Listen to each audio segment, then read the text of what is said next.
ছয়টা কোথাও কি মনে হয় যে মোমিনুলের সঙ্গে partnership the first innings somehow a better partnership would have been better for you guys? হ্যাঁ অবশ্যই একটা জিনিস দেখেন যে ফার্স্ট ইনিংসটা খুবই ইম্পর্ট্যান্ট এটা টেস্টের ক্ষেত্রে।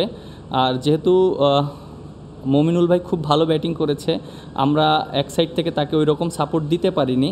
হয়তো আমরা যদি ওই সাপোর্টটা দিতে পারতাম তাহলে গেমটা হয়তো আরও ডিফারেন্ট হতে পারতো। সো হ্যাঁ, সৌরভ ভাইকে আমরা ওই সাপোর্টটা যদি সবাই একটু দিতে পারতাম আমাদের জন্য ভালো হতো।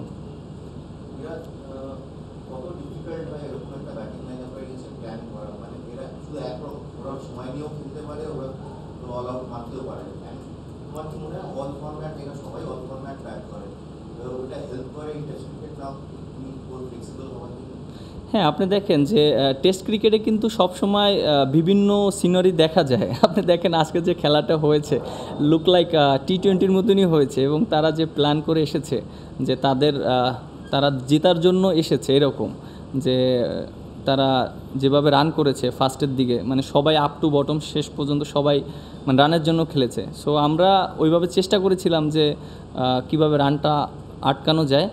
হ্যাঁ, অবশ্যই তাদেরকে ক্রেডিট দিতে হবে, তারা তো নাম্বার 1 টিম রাইট নাও এবং ভালোও করছে এবং অনেক এক্সপিরিয়েন্স প্লেয়ার আছে, ওয়ার্ল্ড ক্লাস প্লেয়ার আছে। সো এটা অবশ্যই তাদের ক্রেডিট দিতে হবে।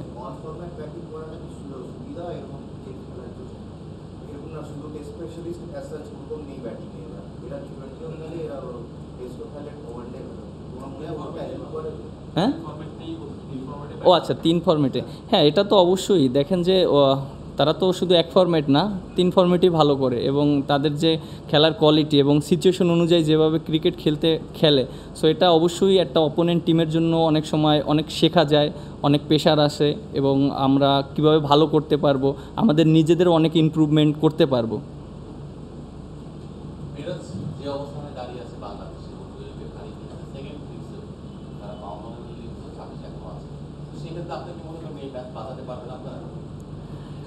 দেখেন টেস্ট ক্রিকেটে কিন্তু সবই সম্ভব।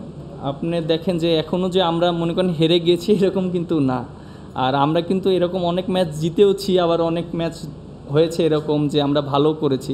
সো এখন আমাদের জন্য একটা অপরচুনিটি আছে, আমাদের যারা আছে ব্যাটাররা উইকেটটা ভালো আছে, আমাদের জন্য চ্যালেঞ্জিং হবে।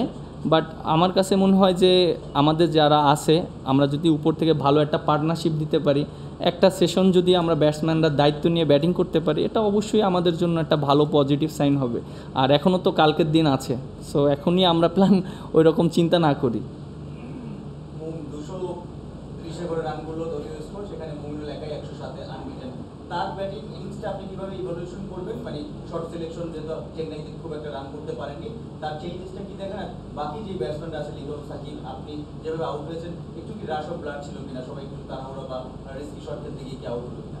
আপনি দেখেন যে যেটা আপনি বললেন যে তাড়াহুড়ো করেছি কিনা, আপনার end of the day cricket কিন্তু রানের খেলা, আপনি রান করতে হবে। এবং অনেক সময় হয় কি যে আপনি মিস্টেকটা ওইখানেই হয়, আপনি রান করতে গিয়ে আপনি সিলেকশন অফ দ্য বল এগুলো মিস্টেকটা হয়। কিন্তু আপনি দেখেন সৌরভ ভাইয়ের সিলেকশন অফ দ্য বলটা খুবই ভালো ছিল এবং অনেক দিন পর ভালো একটা ইনিংস খেলেছে, এবং আমার কাছে মনে হয় যে ওনার যে টেম্পারমেন্ট এবং ওনার যে কমিটমেন্ট ছিল খুবই ভালো ছিল, এর জন্য উনি রান করতে পেরেছে। রোহিতের উইকেটটা নেওয়া, আগের বলটা রিভিউতে টার্ন ডাউন হয়ে গেল, তারপরে আপনার একটা রিভিউ নেওয়া হয়নি, বাট স্নিক ছিল, যেটা পরে দেখা গিয়েছে, এবং সে যেভাবে ব্যাটিং করছিল ফাইনালি তাকে হোল্ড করতে পারাটা কতটা সন্তুষ্টির, এবং মানে সেটা প্রথমে ওরা যে ওয়েতে অ্যাটাক করে ফেলেছিল সেখান থেকে একটা সাহস দিল কিনা ফিরে আসা? হ্যাঁ অবশ্যই, আপনি দেখেন যে যেটা আপনি বললেন যে রিভিউ ফার্স্টে আউটটা ছিল, বাট আমি শুনেছিলাম, আমি ক্যাপ্টেনকে বলেছিলাম যে হয়তো নিলে ভালো হবে, বাট কেউ এরকম বলারও সে নিজেও বুঝেনি, উইকেট কিপারও বুঝেনি, বাট এটা হতে পারে। আর সেকেন্ড থিং হলো যে যেভাবে ব্যাটিংটা স্টার্ট করেছে, মানে আসলেই যে ফার্স্ট বলই 6 মেরেছে টেস্ট ক্রিকেটে, এবং যেভাবে ব্যাটিং শুরু করেছিল, বাট আমার জন্য একটু চ্যালেঞ্জিং ছিল বোলিং করা, বাট আমি চেষ্টা করছি টি-20 মুডে বোলিং করার জন্য। আর এবং যে বলটা আউট হয়েছে, যেহেতু আগের বলটা আমি এলবিডব্লিউর মানে আবেদন করে আম্পায়ার আউট দিয়েছে, পরের বলটা আমি চিন্তা করেছি টার্ন করার জন্য, সো আমি হয়তো ওই জায়গায় সাকসেস হয়েছি। না, যেভাবে আপনি দেখেন সিচুয়েশন যেভাবে ছিল, তারা যেভাবে এসেছে তারা তো মানে রান করার জন্য এসেছে। আপনার ফার্স্ট ওভারে 12 রান হয়েছে এবং সেকেন্ড ওভারে আপনি ফার্স্ট 2 বলে 2-6 হয়েছে। সো এটা তো দেখলেই বোঝা যায় যে না, তারা রান করার জন্য এসেছে এবং তারা যত দ্রুত রান তুলে নিতে পারে। ওভারঅল আজকের দিন আপনার টেস্ট ক্যারিয়ারে এরকম দিন এক্সপিরিয়েন্স করছেন ওভারঅল ওদের ব্যাটিং আমাদের ব্যাটিং তারপরে শেষ দিকে ওভারঅল ওভারঅল আপনি দেখেন যে এটা যেটা আমি বললাম, টেস্ট ক্রিকেটে সবসময় অনেক সিচুয়েশন আসে আপনি দেখেন, এবং যেহেতু খেলাটা 2 দিনের হচ্ছে, এর আগে খেলা বৃষ্টির জন্য হয়নি, সিচুয়েশনটা অন্যরকম ছিল, এরকম কখনো হয়নি। এটা অবশ্যই আমার জন্য নতুন একটা জার্নি ছিল, আর অবশ্যই এই ম্যাচ থেকে অনেক কিছু শেখার আছে, আমরা শিখতে পেরেছি। ভাইয়া প্রথম 3 দিনে 270 ওভারের মাঝে মাত্র 25 ওভার খেলা হয়েছে। আপনি 3 দিনে সবাই ভাবছেন খেলা হবে আপনি কি কখনো আপনার কখনো ভেবেছিলেন যে এরকম একটা সিচুয়েশন তৈরি হতে পারে? তখন আসলে এখন ম্যাচটা কোন দিকে যাচ্ছে? না, প্রথম দিকে হয়তো আমরা ওইভাবে চিন্তা করিনি। যখন তাদের ফার্স্ট 2 ওভার ব্যাটিং দেখেছি তখন আমরা ওইভাবে চিন্তা করেছি যে না, তারা যেভাবে এসেছে তারা রান করার জন্য এসেছে এবং তাদের চিন্তাভাবনা অন্য। সো আমরা ওইভাবে চিন্তা করেছি। আচ্ছা, তো সাকিবের বোলিং সরি সাকিব হ্যাঁ। তো আসলে উনি ওনার ক্যারিয়ারের হয়তো শেষের দিকে আছেন, হয় রানপুরে নয় না। আসলে আপনার দলগতভাবে মিরপুরে সাকিব চান কিনা, আর আজকের বোলিংটা কেমন লেগেছে? হ্যাঁ, অবশ্যই খুব ভালো বোলিং করেছে। এই উইকেটে যেভাবে ওরা খেলেছিল সেই অনুযায়ী অনেক ভালো বোলিং করেছে এবং আসলে দেখেন যে তার তো অনেক এক্সপিরিয়েন্স আছে এবং ওরা যেভাবে খেলেছে টি-20 মেজাজে খেলেছে এবং সে তো টি-20-তে অনেক সাকসেস হয়েছে এবং ধরতে পেরেছে। যেহেতু আমরা ফার্স্টের দিকে পেস বলার শুরু করেছি, আমি বল করেছি, ওখানে কি সিচুয়েশন সেটা ফার্স্ট ওভারই সে অ্যাডাপ্ট করতে পেরেছে, এর জন্য খুব ভালো বোলিং করেছে। আর যেটা বললেন আরেকটা, আপনারা দলগতভাবে সাকিব আল হাসানকে কোথায় দেখতে চান? এই কানপুরে তো শেষ হয়ে যাবে আগামীকাল, উনি হয়তো ঢাকায় টেস্ট খেলার ইচ্ছা পোষণ করেন। সিকিউরিটি বিষয়টা তো আসলে আপনাদের হাতে না, আসলে আপনার দলগতভাবে আপনাদের কি ইচ্ছা? আপনি একটা জিনিস দেখেন, যেহেতু তার একটা স্বপ্নের কথা বলেছে এবং তার শেষটা দেশের মাটিতে হতে মানে চেয়েছে সে। এখন যেহেতু এটা একটা মানে ইস্যু আছে, এটা যেহেতু এখনও ক্লিয়ারেন্স দেয়নি বা কীভাবে করবে না করবে এটা আসলে তারা চিন্তা করবে, এবং সে যদি ক্লিয়ারেন্স পায় বা সে যদি যেতে পারে, অবশ্য বাংলাদেশেই শেষ হতে পারে তার, যেহেতু সে নিজে থেকে বলেছে। আরেকটা বিষয় সেটা হচ্ছে যে গেমটা এখন টি-20 মোডে আছে এবং আপনারা সেটা শুরু করেছেন হয়তো সেইটা ভারত একটু ফিনিশিং দিকে নিয়ে যাচ্ছে। আপনারা কি কালকেও টি-20 মোডে খেলবেন বা টেস্টের মেজাজে খেলবেন? আপনি দেখেন যে এখন তো সিচুয়েশনটা এমন একটা সিচুয়েশন আছে, আমাদের তো আগে নিজেদের সেফটা ইম্পর্ট্যান্ট। সো আমরা আগে নিজেদের সেফটিটা চিন্তা করব। আমরা চেষ্টা করব যে আমরা যত সময় ব্যাটিং করতে পারি এবং এটা আমাদের জন্য ভালো হবে, টিমের জন্য ভালো হবে।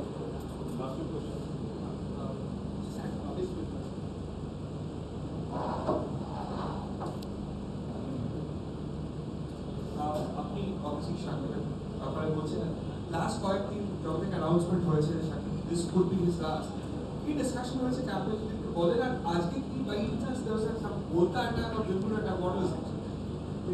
আপনি কি বিলকুল বা বলতা কিছু কামড়ে দিতে something you like giving grabs on the ওই যে হ্যাঁ, ও হ্যাঁ, বুঝতে পেরেছি। যেটা বললেন যে সাকিব ভাইয়ের ব্যাপারটা, সাকিব ভাই কিন্তু অনেক আগে থেকেই বলেছিল এবং আমরা সেটা জানতাম। অনেক আগে থেকেই সে বলেছিল যে সে কীভাবে টেস্ট ক্রিকেট থেকে বিদায় নিতে চায়। এটা এমন না যে হুট করে বলেছে, অনেক আগে থেকেই আমরা জানতাম জিনিসটা। এখন সেটা একটা প্রসেসের ব্যাপার, সেটা টিম ম্যানেজমেন্টের সাথে কথা বলেছে এবং আমাদের প্লেয়ারদের সাথে সবার সাথে ডিসকাস হয়েছে এবং আমরা ওইভাবেই তাকে ওইভাবে গ্রহণ করেছি। আর মৌমাছির ব্যাপারটা যেটা বললেন যে আমি জানতাম না, খেলার পর ভিতরে ঢুকে গিয়েছিল, বাট শর্ট খেলার পর যখন কামড় দিয়েছে তখন ব্যথা পেয়েছি।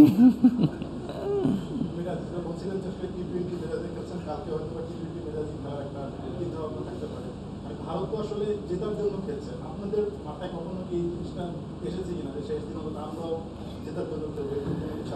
আপনি দেখেন জেতার জন্য খেলতে গেলে তো আরও সময় দরকার, একদিন সময় আছে। এখন আমরা ব্যাটিং করে একটা টার্গেট দিব, তারপরে আবার 10 উইকেট নিতে হবে, এটা অনেক পরের ব্যাপার। আমাদের জন্য যে জিনিসটা জেতার চিন্তা না করে আগে আমাদের নিজেদের সেফটিটা অনেক ইম্পর্টেন্ট। আমরা চেষ্টা করব যে আমাদের ব্যাটসম্যানরা যারা আছে কালকের দিনটা যেন আমরা লং টাইম ব্যাটিং করতে পারি, আর একটা সিচুয়েশন যখন ঘটে যাবে তখন হয়তো আমরা জেতার জন্য খেলবো। বাট একটা টেস্ট ক্রিকেটে দেখেন যে আপনি যখন আপনি ভালো জায়গায় নিতে চান তখন আগে নিজের বেস্ট জিনিসগুলো ভালো করতে হয়। সো আমরা আগে নিজেদের জিনিসটা চিন্তা করছি ভালো করার জন্য।